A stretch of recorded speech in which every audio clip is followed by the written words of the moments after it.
In 2006, childhood friends Lakeem Shamik Maddox, Harold Demetrius Duncan, and Donquez Woods came together in Decatur, Georgia to form a group to follow their own dream of musical stardom.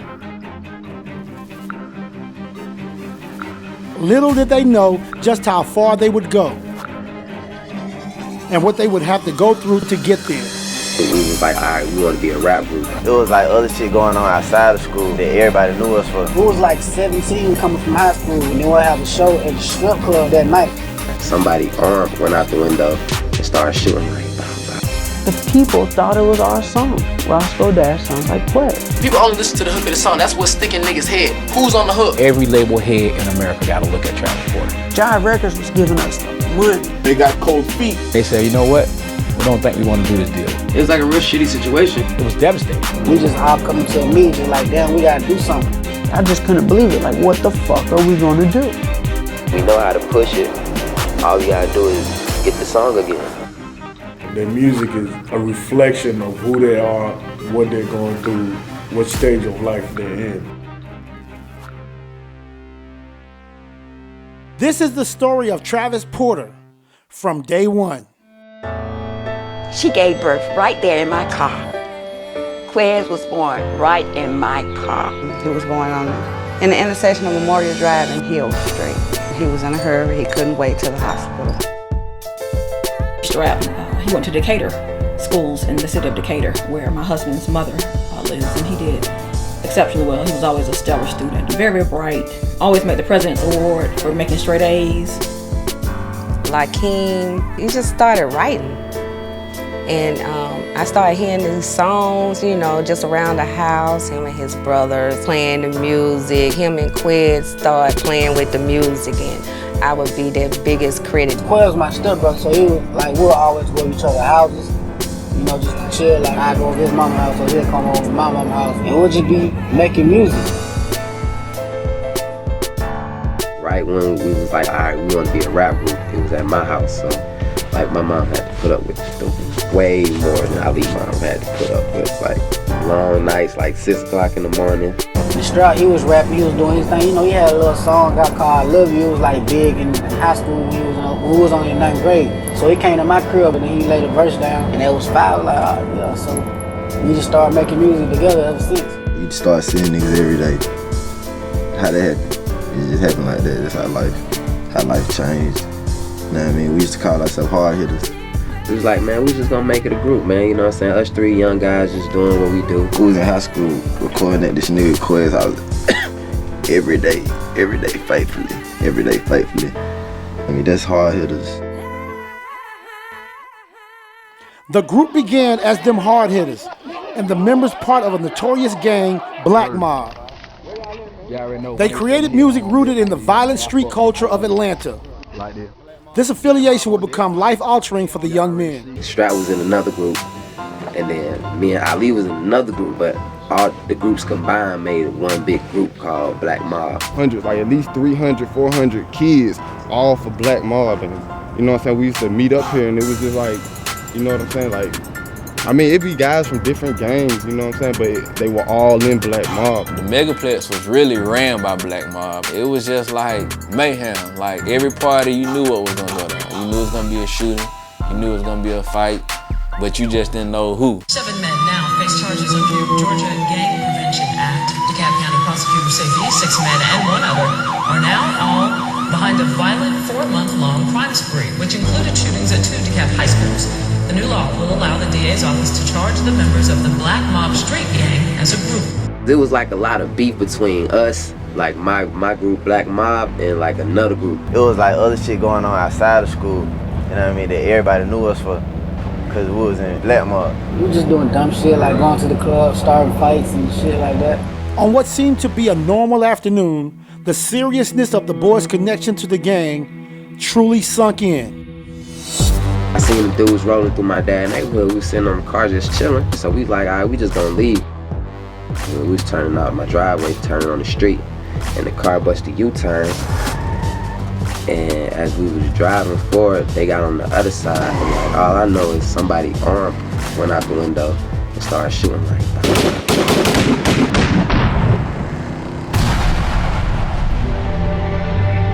Ali called and said Quez got shot. My first reaction is, Quez who? You know, who you talking about? That was like the change of my life though. It was like the change. That was when I was like for real, like, yo, I'm finna be a rapper, yo. Ever since that moment, like, their career just changed. Like, you could tell the seriousness when they approach you in the club. Ali and Strap realized this was a wake-up call for them too, cause like they just really just separated themselves like from the whole Black Mob situation, and just really like you started to see a change in them. Gradually, their lives began to revolve around music, and the group knew they needed to find good management to take their careers to the next level. I discovered Travis Porter from a girl group that I was managing. They always had a CD. Their favorite group was called Them Hard Hitters. I became very familiar with them through the girl group, had to listen to them every day, and I basically knew everything about these guys, lyrics to their songs, their names, and I had never met them before. In 2008, during Atlanta's annual Hot 1079 birthday bash, Charlie and Them Hard Hitters finally met for the first time. What's up, CEO Charlie? You know what I'm saying? He was like, yo, what's up, man? What's up, man? How you guys doing? You know what I'm saying? At some point in the conversation, I was like, all right, so who am I talking to? Like, who are these kids? Because I never really saw their faces. He didn't know who the fuck we were when we was talking to him right there. They gave me a context clue of who they were, and I was like, ding, this is Hard Hitters. I was like, it's good to finally meet y'all. Let's work. And that was when we kind of made it official that, you know, I wanted to be their manager. Charlie didn't waste any time. His first order of business was convincing the guys to change the name of the group. Luckily, he prevailed. Hard Hitters was who they were. They had it tattooed on them, everything. So my request was like, whoa, we gotta change our name. And then they kind of understood why I said it. Sometimes changing the way you market yourself or your name could just change people's whole perspective of you. I remember we're going through names, and Ali had said something like Travis. Why Travis Porter? I asked Charlie. And he said, well, because, you know, number one, it's interesting and it's something to talk about. It's a great conversation piece, and it's a brandable thing. We changed it to Travis Porter because we just wanted to, you know what I mean, just throw a wrench in the game. With a new name and a fresh start, Travis Porter and Charlie began looking for ways to get their music heard. One family member in particular played a vital role in making that happen. I know a lot of club owners, managers, DJs, and you know, so I was like, okay, we'll sneak y'all in here. She'd get us like 300 ones, 100 for each of us, and we perform the song going crazy, throwing ones on the stage. So we was like in 9th grade. People ain't even believe us, like, yo, we was in the strip club last night. Yeah, I wasn't in no strip club. They performed this song called All My Money, and once they got through performing that song, everybody was like, who's that? I walked in the club, head to the back. Girl, when you at, got a handful of stacks. I see Shawty taking it. I see Shawty taking it. Got to the crib, around 3. Shout out to Ali Mama for that one, man. That's how we was grinding this shit, man. Sneaking in the back of the club. That's how we really got in the strip club scene. That's when it all changed. We started talking about girls all the time because we were just exposed to that strip club life at a young age. So we're just like, damn, this is what we need to talk about. As Charlie had already established the studio prior to linking up with the fellas, the group would now use Spit Your Game Studios to record tracks and further expand their brand. AKA Charlie's mom house. Charlie used to come pick us up every day and take us to his mama's basement and record all day, every day. And that was like our home. When we got on that side of town, we was like, damn, we want one of these kind of houses over here. We used to be loud as hell, smoking weed. You don't really know, no older lady that's gonna let you do that. It was loud. It was kind of a vibration. I couldn't really hear the words, but I could feel the bass. Well, maybe so. You probably see me at the mall in your favorite show. I keep my head creased. I keep my jeans cool. I let my pants hang. With their new studio, Travis Porter was now constantly recording tracks and publishing viral web videos such as the comedic freestyle series, Past the Shades.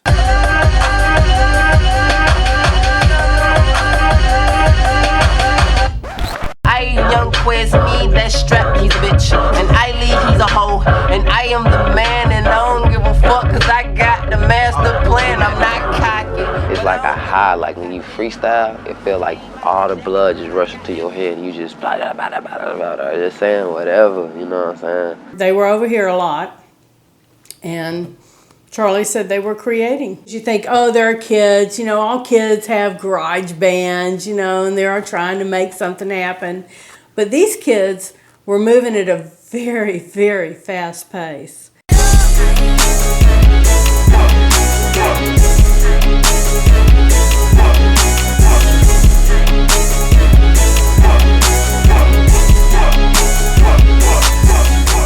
The group gathered what money they had and decided it was time to release their first mixtape. Who is Travis Porter hit the streets of Atlanta January 1st, 2009. We pressed up 500 CDs and we hit Lenox Mall. We ran out of CDs within an hour. They had what felt like an album, first time they can feel a CD, and that mixtape kind of set everything up. It had a song on it called Baddest Bitch in the World. That was their first hit. I mean, they find that bitch at my house the other day, you know what I'm saying? Do that. The baddest bitch in the world. She looking at me, she touching on me, she holding me tight. Bitch in the world. She wanna front of her, so I'm gonna give it to her. It's time to go down. And the second mixtape was called I'm a Differenter. And this was kind of defining Travis Porter as like, okay, there's something different here. A differenter is really like a person that is different, but he don't label himself different because he know he's different. It's differenters, bitch. You already know the gang is in the building. I'm Quizio the Black Boy. That's Ali. That's Fufu them back there. They had a song on there called Black Boy, White Boy.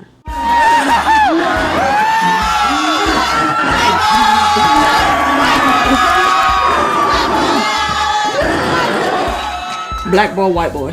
When I heard it on the radio, Black Boy, White Boy for the first time, oh my God. I cried.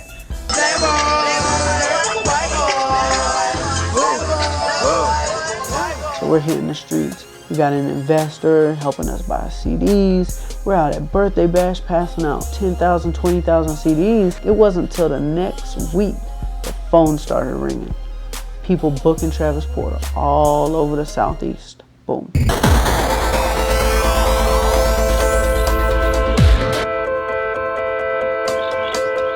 put out I'm a Differenter and we would hit the streets.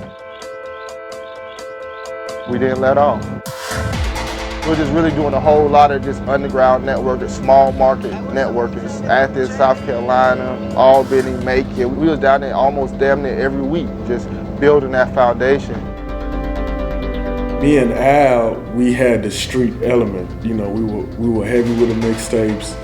We had a lot of relationship with mom and pops. We had a lot of relationships with the DJs. So we brought that element to it as far as working the projects in the streets. You know, Charlie was really big with a viral side of things, and we were really big in the streets. So it was like the perfect combination. So we're gearing up for the second mixtape, I'm a Differenter 2. And this was the hardest I'd ever seen Travis Porter work. They were in the studio every single day, sometimes 2 or 3 different studios. And when we dropped that mixtape, All the Way Turned Up was on that mixtape.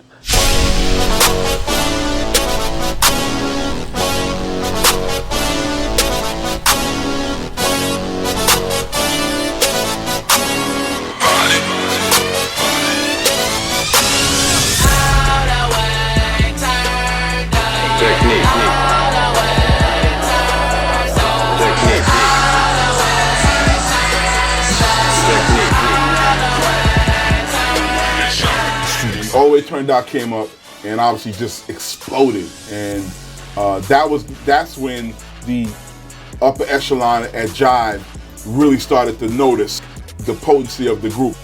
With the huge success of the record, ATO changed his name to Roscoe Dash and began traveling with Travis Porter. Now we're going 3 or 4 days on the road, 3 or 4 cities, you know what I'm saying, 2 different colleges, team clubs. So we just really grinding, you know what I'm saying? ATL changed his name to Roscoe Dash. We're introducing them to the world. We have an agreement. Look, you're going to be our artist. You know, this, that, and the third. Part of my teaching is that a hit record will change everything. So once we got down into it, we realized that this was actually his song. Their attorney was right. A hit record would change everything. And All the Way Turned Up did just that. But it wasn't the change Travis Porter was expecting. Before I even get started, I'm gonna go ahead and say I fuck with Travis Porter the long way, the extra strong way. And I'm gonna go ahead and admit that if it wasn't for these niggas, I probably wouldn't be in the situation that I'm in right now. We're working. We brought Roscoe Dash with. Roscoe, come on, man, come with us. So we bring Roscoe down there, and the song is blowing up. So people are now starting to get in Roscoe's ear. Hey, man, you know, you should really do this. You know, people think that's Travis Porter's song. You know, man, it's your song. You should be getting the credit. You should be getting the money. I felt like I was being done unfairly. You know what I'm saying? It was basically like I was being pushed in the shadows of the song. You know what I'm saying? Like I wasn't getting my shine, and I'm the one who wrote the song. You feel me? Like they just put verses on the song. He became a little resentful about the fact that people were recognizing the record as being a Travis Porter record as opposed to a Roscoe Dash record. Roscoe ended up putting Soulja Boy on the song, taking Travis Porter off so he can define it as his song.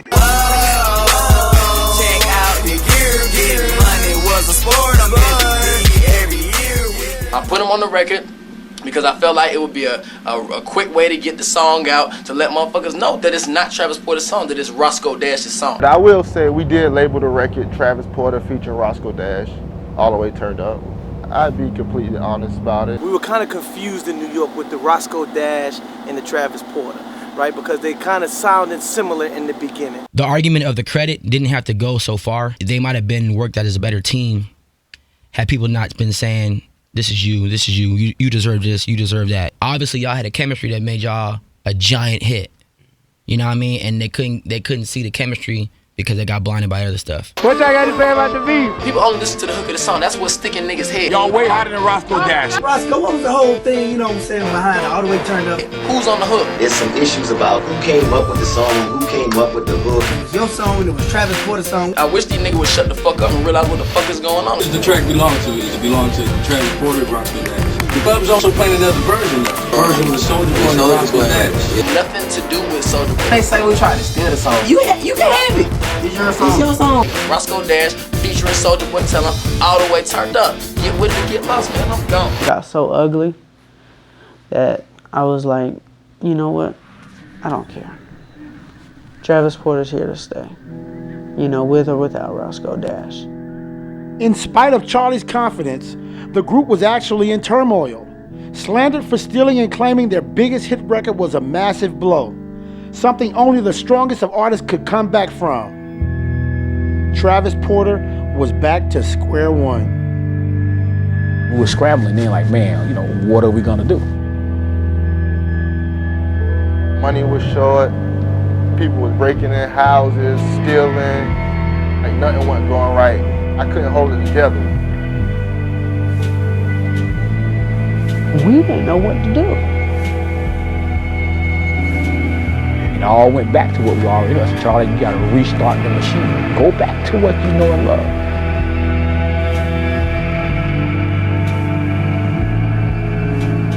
Come out with a hit record and we'll be back in the game again. Devastated by the accusations, the group did the only thing they could. They got back to work.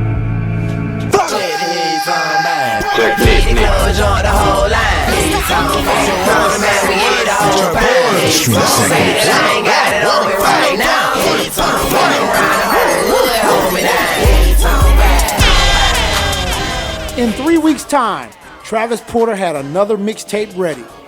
The Streets Are Us Waka Flocka mixtape was the mixtape that really pushed us into the rap career. That's when we started getting paid for shows. Streets Are Us mixtape was where it really broke the ceiling and started going national. We actually toured for a whole year off that mixtape. The Streets Are Us mixtape had Go Shorty Go On. I was walking through the crowd and I seen her with a team. I said her on the shoulder and said, girl, I like them jeans. Shorty, shorty, go shorty. shorty, shorty, go, go, go, shorty, shorty, go, shorty, shorty, go. Go Shorty Go caught fire as the record grew more popular and immediate interest amongst the labels began to rise. Travis Porter was back. He's doing, Billboard charting, maybe top 40, things like that on the urban side. And I said to Carl, our attorney, we're flying ourselves to New York. When it was time to start talking to labels, we was like, let's do this shit, but we didn't want to just take any deal. A lawyer's dream is always to have a bidding war going on, and it happened. We met with everybody, you know what I'm saying? Diddy taking us in the club, we popping up in the New York Times. Every label head in America got to look. You had to sit down with Travis Porter if you were in the music business and you were serious about what was going on. They were all knocking at the door. We want in, we want in. How can we get in business with you? How can we be down? And we had walked in Jive, and they had like a real big party for us. Like everybody had on the Travis Porter t-shirts. We walk off the elevator, and there's hundreds of people in the hallways, and the walls were plastered. Travis Porter everywhere on the wall. That shit was crazy. After a while, we met up with all the other labels, and we just went with Jive because it just felt like home. Travis Porter had finally made it. Only minor details in the contract needed smoothing out, and the deal was done. So it seemed. We sat down, we had the terms done. It's a big deal. It was a very hefty deal. I'm talking big money, like $1.2 million for the deal. Travis Porter's lives were about to change. Paperwork's going back and forth, it's like, getting down to the end to the point where the group was going to be signing the contract. In the midst of all those things happening, the record started to wane a little bit. Things stall out with Go Shorty Go. Keep it real, people up Echelon looked at the number and got cold feet. They said, you know what? We don't think we want to do this deal with Travis Porter. We've decided, we want to pull out of the deal.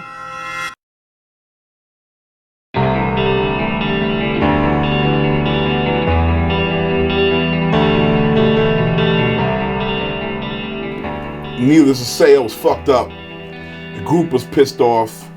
Charlie calling me on the phone screaming like a maniac.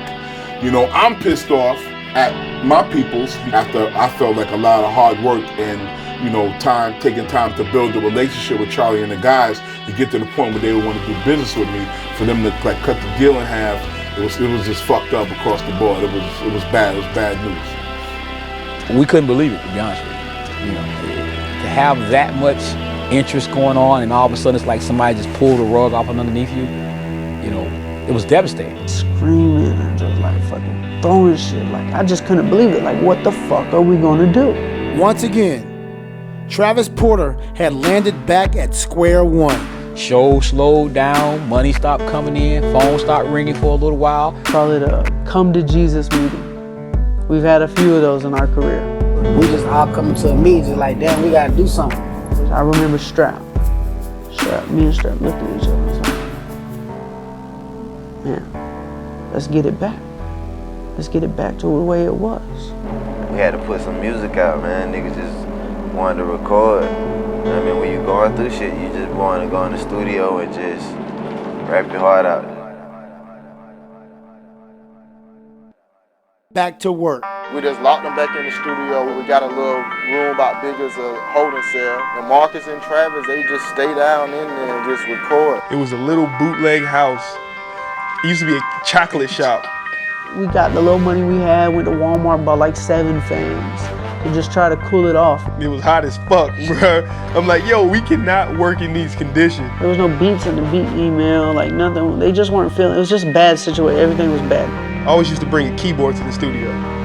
It stayed there. But we didn't know why he had a keyboard. We've never seen him use it. He was just our engineer. We didn't even know he could make beats. They were like, why is this keyboard here? I'm like, make beats, man. Laughed at him like, sure. You don't know how to make beats. He said, what? You wanna see some ass, I wanna see some cash. Keep them dollars coming, and that's gonna make me dance. And that's gonna make me dance. And that's gonna make me dance. The first beat we ever made was Make It Rain. We didn't know it was a hit.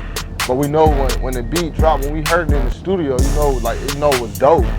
You know what I'm saying? We didn't know the whole world was gonna love it. That shit went schizo. The streets just went crazy.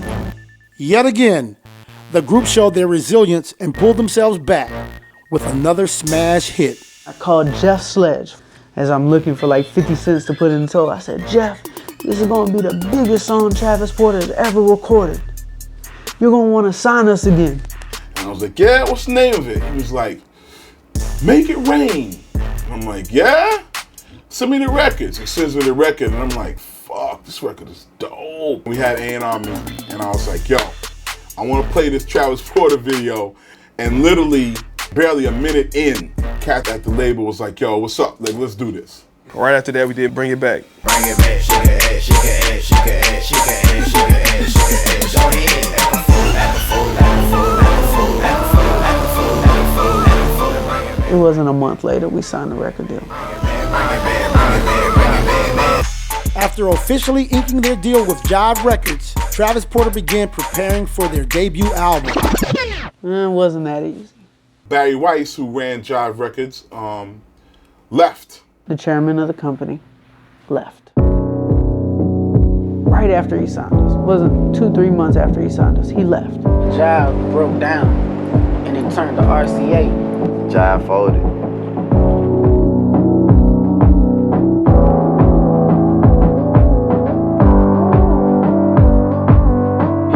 It was like a real shitty situation because sometimes you can get lost in the sauce. Like you can get, you know what I'm saying, like you can really just fall to the wayside because you have nobody at that particular label at that point that supports you or even know about your grind or even why you got signed. It was tough. You know, with being at a new record label, they really didn't know anything about us. They didn't even know it was 3 people. It turned the company into kind of like every man for themselves because nobody knew what was going to happen. So people was just like, shit, I'm just trying to figure out how I'm going to keep my job. It was almost like deja vu, like, what's going on here? They had to regain their label's attention. We had to get the ball back rolling. Let's do it again. We gotta, something gotta twerk.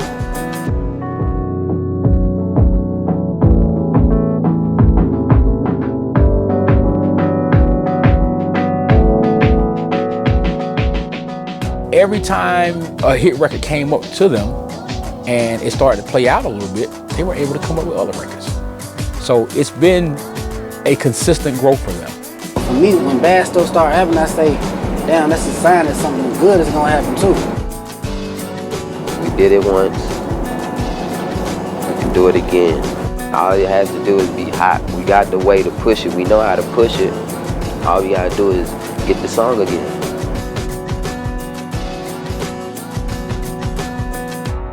Quest told me to send him some records, you know what I'm saying, so we can make some dope collab tracks. So we emailed a song to Tiger called Hey Ladies. He ended up putting a verse on it. He went ahead and finished the record, put it out. It was history from there. Okay, now ladies, if you know you bad, don't need no man, got your own bands, put up your hand. If you're a top knot bitch, let me holler. Bend it over, touch your toe, whip it out, show them. Got the label excited. Now we got a debut album. Poke it out, down, shout you can get it.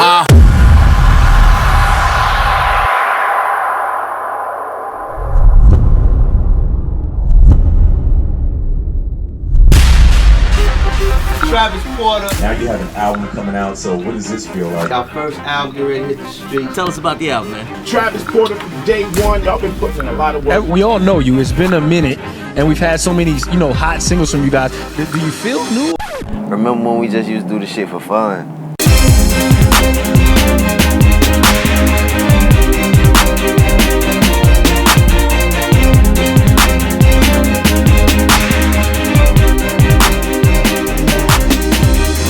We started this with a dream. I know I started with a dream, and obviously Travis Porter and Charlie started with a dream. And we patched up and continue to make history and make this dream come true. What's up, man? We are Travis Porter, and this is our brand new single featuring Jeremiah. Ride like that, ride like that. Let's go!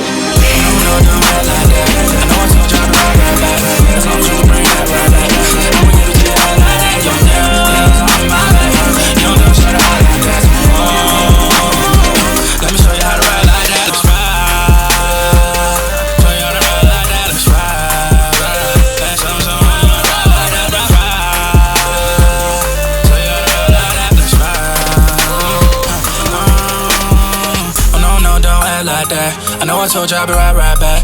As long as you can bring that right back. I'ma give it to you like that. Your nails all in my back. You don't never shout out like that. Come on, let me show you how to ride like that. Oh yeah.